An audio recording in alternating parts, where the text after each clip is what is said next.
početku su bili jedinstveni superheroji, Superman, Batman i drugi, a onda su njihova rodbina, usvojena djeca, prijatelji i ostali počeli dobivati super moći i naravno na red su morali doći i kućni ljubimci. Iako je većina super kućnih ljubimaca stvorena tijekom veselih 50-ih i 60-ih, ideja vuče korijene zapravo od Fawcett komiksa i 40-ih. Nedugo nakon što su stvorili kapetana Marvela, stigao je Hoppy the Marvel Bunny 1942. godine kao životinjska verzija kapetana i vjerovali ili ne, Hoppy postoji još uvijek u modernim stripovima. Super pas Krypto je stvoren 1955. i prvi puta se pojavio u stripu Adventure Comics broj 210. Iako nema specificiranu pasminu, s obzirom da su mu se i postanak i moći mijenjale tijekom desetljeća, najčešće je prikazan kao bijeli labrador. Tvorci su mu inače Otto Binder i Curt Swan. Kao i svi likovi DC Comicsa, tako i Krypto ima svoju predkriznu verziju, odnosno verziju prije crossovera Crisis on Infinite Earths 1985. koji je rebootao DC univerzum i nekoliko poslijekriznih, odnosno modernih verzija. Originalni Krypto bio je pas malog Kal-Ela na Kryptonu. Kada je planet bio pred eksplozijom, Jor-El je prije nego je poslao sina na zemlju najprije testirao raketu poslavši psa Krypta na zemlju. Raketa mu je imala nezgodu i nakon godina lutanja kroz svemir tek kasnije je sletjela na zemlju dok je Kal-El već bio tinejdžer i koristio naziv Superboy. Zbog utjecaja žutog sunca, Krypto ima jednake sposobnosti kao i Superboy. Naravno sukladno tome što je pas, odnosno slabiji je snagom od Superboya, ali ima na primjer jače osjetilo mirisa. Osim supermoći, posjedovao je i gotovo ljudsku inteligenciju. Okay, now Krypto, I've got one more job to do. Meanwhile, you take one of these robots and...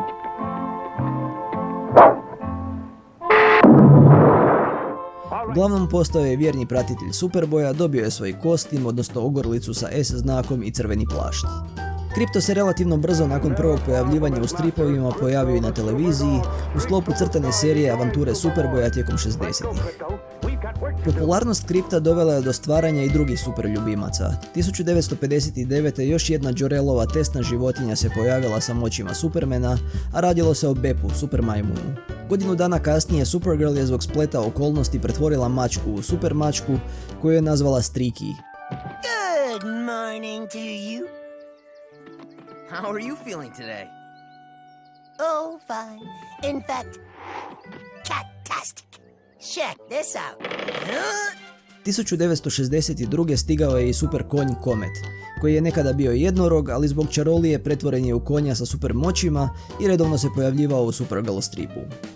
Osim kućnih ljubimaca super obitelji, i drugi junaci su dobili svoje super ljubimce, poput Topoa, Aquamanove inteligentne super hobotnice koja je stigla 1956. A Batman je dobio Ace-a, Bat psa. Da, Bat pas. So what's your power? I don't actually seem to have one. Oh dear, no power? So how'd you fight any blooming crime then? I throw things. Naravno, kao što su se superjunaci udruživali u grupe, tinejdžeri u svoje grupe, tako su i ljubimci dobili svoju. 1962. u 293. broju Adventure Comicsa stigla je legija super ljubimaca, u kojoj su se udružili već spomenuti Krypto, Streaky, Comet i Beppo.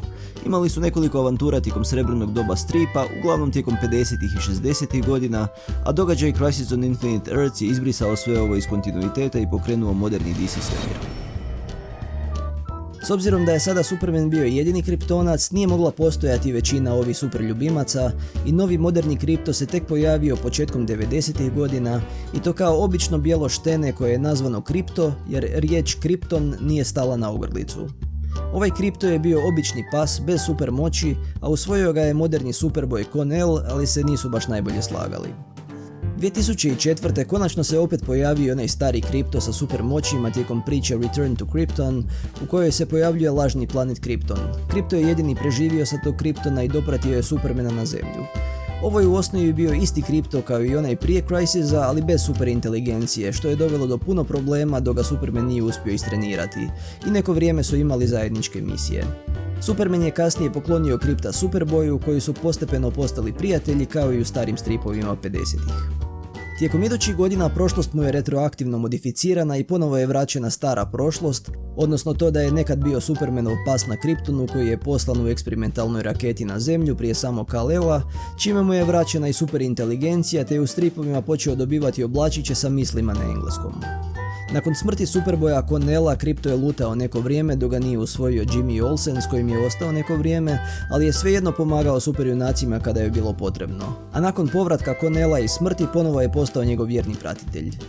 Nakon novog velikog reboota DC univerzuma 2011. godine, Krypto je također malo izmijenjen.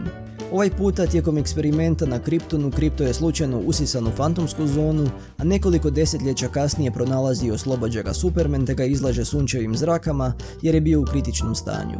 Sunce ga je izliječilo i dalo mu super moći. Trenutno Krypto je super ljubimac Supermanovog sina Johna Samuela Kenta. Tijekom godina pojavljivao se povremeno u crtanim serijama i filmovima, a 2005. Cartoon Network je napravio i Kryptovu vlastitu crtanu seriju Krypto the Superdog, koja je potrajala 2 sezone, a u njoj su se pojavili i drugi super ljubimci poput Ace i Streaky. Prvo live action pojavljivanje dobio je u teaseru na kraju prve sezone Titana, a bit će lik u drugoj sezoni, te kao i u stripovima pratitelj Superboya.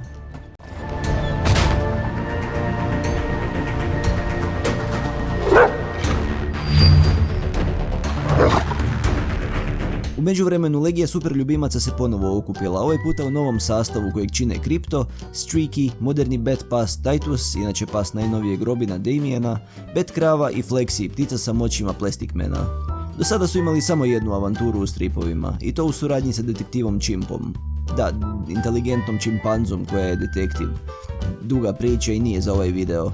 Uglavnom, iduća godina će biti velika za super ljubimce jer stiže dugometražni animirani film Super Pets, a do tada i do druge sezone Titana prisjetimo se DC Nationa od prije koju godinu i kratkih avantura super ljubimaca.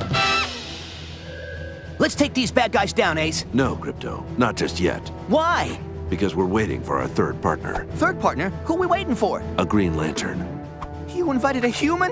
We're super pets. We don't talk in front of humans. Calm down, this Green Lantern is not human. Wow, a dog lantern? That's cool. I've never worked with a Green Lantern before. Look, just promise me you'll stay cool.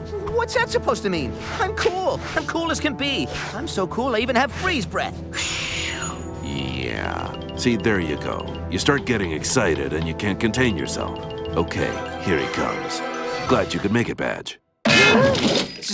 Squirrel? Is he gonna be okay? What are you doing? What, are you kidding me? He's a squirrel. I'm a dog. What do you... Wait, you're a dog too. We're professionals. Relax and get a hold of yourself. I must stay in control. Ignore... Squirrel? What are you doing? He smells so good. He smells like a... Squirrel! Stop it! I mean it! Quit it! Guys! Guys!